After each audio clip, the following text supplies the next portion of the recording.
بسم اللہ الرحمن الرحیم۔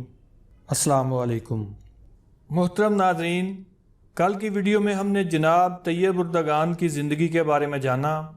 آج کی ویڈیو میں ہم ان کے اہم کارناموں کے بارے میں جانیں گے کہ اب تک انہوں نے ایسی کون سی خدمات سر انجام دی ہیں جن کی وجہ سے ترکی کی عوام ان پہ اپنی جان نچھاور کرتے ہیں، اور جب بھی اردگان پہ کوئی مصیبت آتی ہے تو عوام ٹینکوں تک کے آگے لیٹ جانے کو فخر سمجھتے ہیں۔ تفصیل میں جانے سے پہلے میری نئے آنے والے دوستوں سے درخواست ہے کہ وہ کاوش ٹی وی کو سبسکرائب کر کے ساتھ بیل آئیکن کو کلک کر لیں۔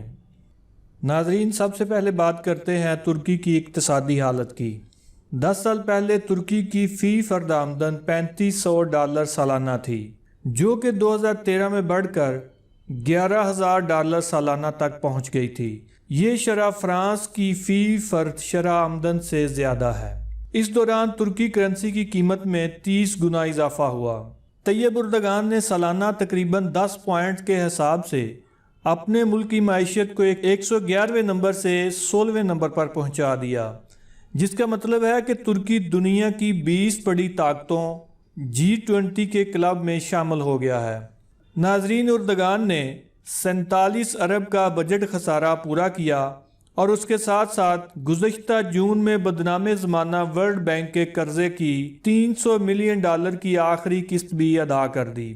صرف یہی نہیں بلکہ ترکی نے ورلڈ بینک کو $5 ارب قرضہ بھی دیا۔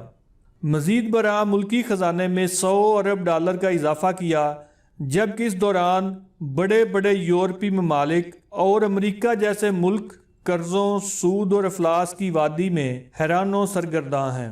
ترکی میں تنخواہوں اور اجرتوں میں 300% اضافہ ہوا ہے۔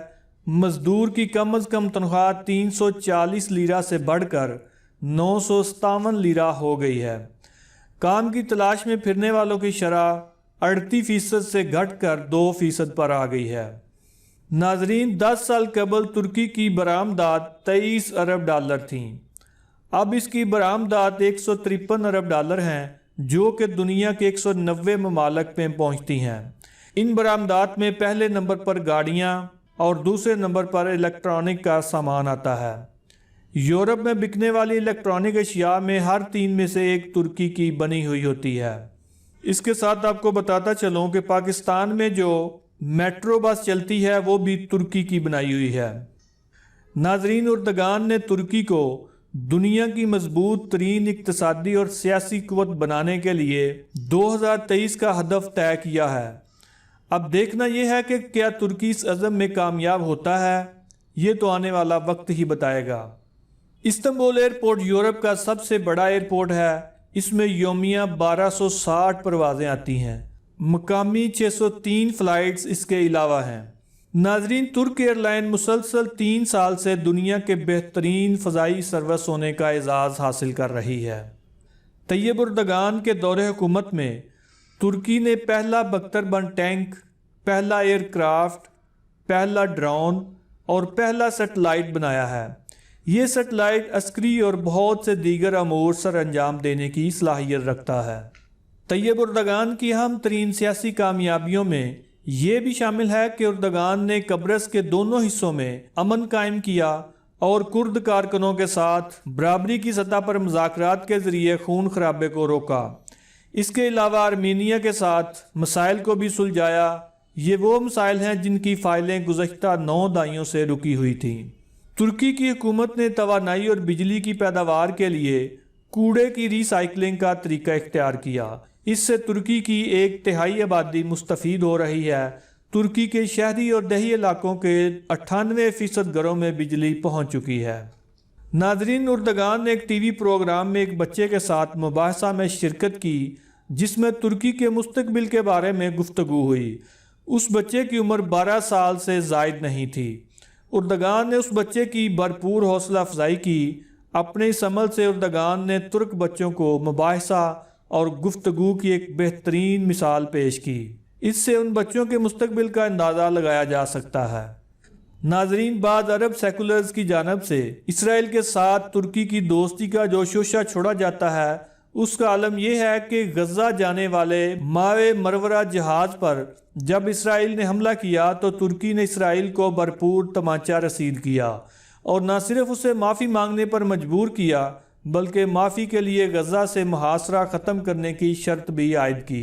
2009 میں ہونے والی اقتصادی کانفرنس میں جب اسرائیلی صدر پیریز نے غزہ پر حملے کا جواز پیش کیا اور لوگوں نے اس پر تالیاں بجائیں تو اسرائیل کے اس دوست اردگان نے تالیاں بجانے والوں پر شدید تنقید کی اور یہ کہہ کر اس کانفرنس سے اٹھ گئے کہ تمہیں شرم آنی چاہیے کہ ایسی گفتگو پر تالیاں بجاتے ہو، حالانکہ اسرائیل نے غزہ میں ہزاروں بچوں اور عورتوں کی جانیں لی ہیں۔ ناظرین، اردگان نے 10 سالوں کے دوران 125 نئی یونیورسٹیاں، 199 اسکول، 510 اسپتال اور 1,69,000 نئی کلاسیں بنوائیں تاکہ طلبہ کی تعداد فی کس 21 سے زائد نہ ہو۔ ترکی بھرپور کوشش کر رہا ہے کہ سن 2023 تک علمی تحقیقات کے لیے 3 لاکھ اسکالرز تیار کیے جائیں۔ گزشتہ مالی بحران کے دوران جب امریکہ اور یورپ کی یونیورسٹیوں نے بھی اپنی فیسیں بڑھائیں، ان دنوں میں بھی اردگان نے حکم نامہ جاری کیا کہ تمام یونیورسٹیوں اور کالجوں میں تعلیم مفت ہوگی اور سارا خرچہ حکومت برداشت کرے گی۔ ناظرین، ترکی میں تعلیم اور صحت کا بجٹ دفاع کے بجٹ سے زیادہ ہے۔ یہاں استاد کی تنخواہ ڈاکٹر کی تنخواہ کے برابر ہے۔ مسلم ترکی میں 35,000 ٹیکنالوجی لیب بنائی گئی ہیں جہاں نوجوان تربیت حاصل کرتے ہیں۔ ناظرین، اردگان وہ واحد مسلم لیڈر ہے جس نے اپنی اہلیہ کے ساتھ برما کا دورہ کیا اور میانمار کے ستم رسیدہ مسلمانوں سے ملاقاتیں کی اور ان کی حوصلہ افزائی کی۔ اب بات کرتے ہیں اردگان کی اسلامی اصلاحات کے بارے میں۔ ناظرین، 9 دہائیوں پر محیط سیکولر دور حکومت کے بعد اردگان نے ترکی کی یونیورسٹیوں میں قرآن اور حدیث کی تعلیم دوبارہ شروع کی۔ اردگان نے اپنی بیٹی کے سر سے حجاب اتارنے سے انکار کیا اور تعلیم کے حصول کے لیے اسے یورپ کی اس یونیورسٹی میں بھیجا جہاں پہ حجاب اوڑھنے کی اجازت تھی۔ یہ اس وقت کی بات ہے جب ترکی کی یونیورسٹیوں میں حجاب پر پابندی تھی۔ اردگان نے یونیورسٹیوں اور عدالتوں میں حجاب پہننے کی آزادی دی جس پر 1924 سے مصطفیٰ کمال نے پابندی لگا رکھی تھی۔ ناظرین، اردگان ترکی کے نصاب میں عثمانی رسم الخط کو واپس لا رہا ہے جو در حقیقت عربی رسم الخط ہے۔ اردگان نے 7 سال کی عمر کے 10,000 بچوں کے ایک جلوس کا اہتمام کیا جو استنبول کی سڑکوں پر یہ اعلان کر رہے تھے کہ وہ 7 سال کے ہو گئے ہیں اور اب وہ نماز اور قرآن پاک کا حفظ شروع کریں گے۔ ناظرین، اور آخر میں سب سے بڑا کارنامہ جو آیا صوفیہ کو دوبارہ مسجد میں تبدیل کرایا۔ ناظرین، یہ ایک ایسا کارنامہ ہے جس کا کوئی متبادل نہیں ہو سکتا۔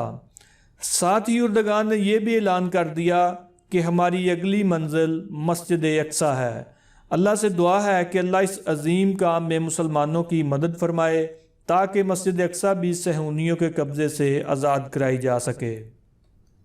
جی دوستو، طیب رجب اردگان کی یہ جرأتیں اگر آپ کو پسند آئی ہوں تو ویڈیو کو لائک کیجئے گا، اپنے دوستوں کے ساتھ شیئر کیجئے گا اور کمنٹس میں اپنی رائے کا اظہار ضرور کیجئے گا۔ شکریہ۔